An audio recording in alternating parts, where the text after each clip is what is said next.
to the flag of the United States of America and to the republic for which it stands, one nation, under God, indivisible, with liberty and justice for all.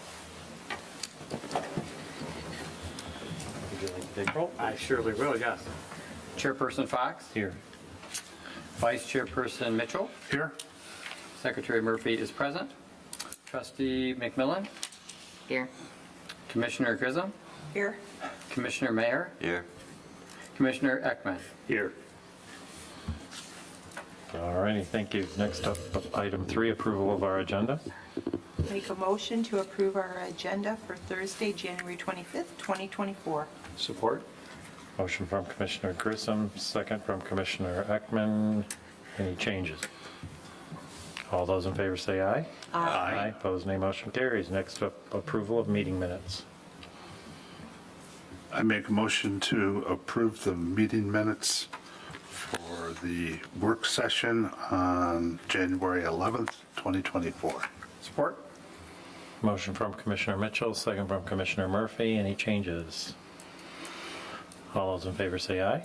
Aye. Opposed, nay. Motion carries. We have no public, so we will move right on to public hearing. This is a public hearing for zoning amendment number 24001, amendment to permit pharmacies as a principal permitted use in commercial zoning districts. So what we'll do is I'll open the public hearing up in just a moment here. We'll turn the floor over to Troy. If anybody from the public shows up, we'll gather their comments. We'll close the public hearing, and then we'll have a brief discussion, all of us and our planners. So with that being said, I will open the public hearing at 7:02 p.m. for the applicant Heartland Township. The township is proposing zoning amendments to section 3.1.12B, principal permitted uses in limited commercial, section 3.1.13B, principal permitted uses neighborhood service commercial, and section 3.1.14B, principal permitted uses in commercial, general commercial. And for the record, all public notice requirements have been met. So with that, Troy, we will turn the meeting over to you. Thank you. Just to reiterate, this is a zoning map of the township. And again, this is a zoning amendment, so we're not talking about any particular property, but the red would represent commercial zoning.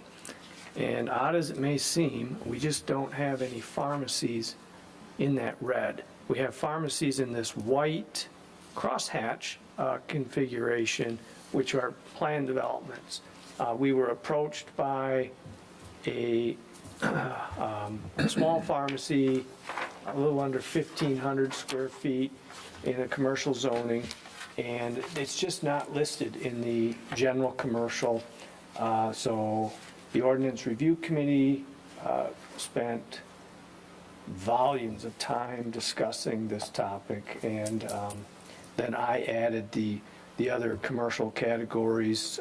Then we discussed it at a work session with the Planning Commission. So what you have in front of you, the office district limits pharmacies at 2,000 square feet. We just echoed that for our smaller commercial categories, the LC pharmacies, but capped at 2,000, and the NCS as well, capped at 2,000, but really no limitation in the GC district. So that's really all it is adding pharmacies into those 3 categories. All righty, thank you, Troy.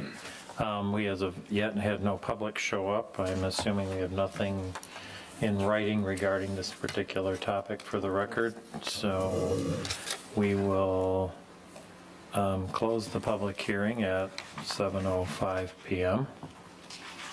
And let's take a look at the staff review letter that we have. Are there any questions on it? Any comments on permitting this? I think this just was an oversight like 40 years ago. And it never became an issue because all our pharmacies have been in PDs. In PDs, we do what we want to do, so. Any questions for Troy on it?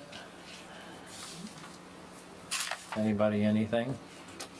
Does it specify what kind of pharmacy?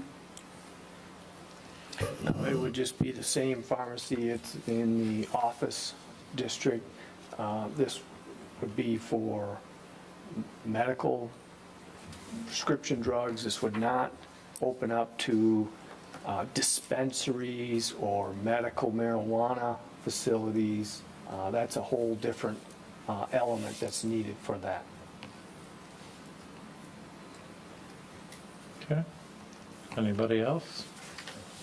What was the 2,000 square foot limit in, I mean, because I thought, well, maybe there would be like, then you need a special land use permit if it was over 2,000 or something, but it's simply you cannot have a pharmacy over 2,000 square feet, which isn't a particularly large No, it is. spot. I'm just trying to figure out why, you know, We just followed what the office had. They capped it at 2,000. The goal is these are smaller neighborhood commercial, not designed for, a 10 to 15,000 square foot Walgreens or CVS to come in there. They're generally, there's a lot of, if you look in the limited commercial and the neighborhood commercial, there's a lot of caps on some of those sizes of those uses. Yeah, you're looking at like the Village. So like retail is 4,000 square feet in neighborhood service, and then in limited commercial, they have retail is 2,000, offices of 3,000. Even with special use permit, they have some caps on some of these as well. So these are designed to be not as intense, not as large. And Right. quite honestly, there was no real thorough research on the 2,000. We just echoed what was in the office district. yeah, okay. Troy, do you happen to know the size of the building that we're making reference to, next to Hungry Howie's? Yeah, well, I think it was 1,300 square feet. Not the building, but the tenant space that they would have occupied within that building. And keep in mind, that's in the general commercial. There would be no limit on the size of it. And also, if that building were in, let's say, limited commercial, we're only looking at the size of the pharmacy at Right. not the total size of the building could be much larger than 2,000, but the use of that business would be capped. Maybe I'm not making that clear. I probably didn't do a good job of explaining that, but I hope that answers that. So you're saying floor space for a business? Yeah, There you go. not the whole building. Just a floor place for the, yeah, okay. Any other questions? Any comments down here? Anything, anybody? All right, if you are so inclined, on the first page of that staff memo dated January 18th, there is a recommended action. I can do that. I move to recommend approval of zoning ordinance text amendment number 24-001 and outlined in the staff memorandum. Second. We have a motion from Murphy, a second from McMullen. Are there any changes? Any further discussion? All those in favor say aye. Aye. Opposed, nay. Motion carries. All righty, we are still absent a public in here, so we will skip on over to planner's report. Troy, did you have anything?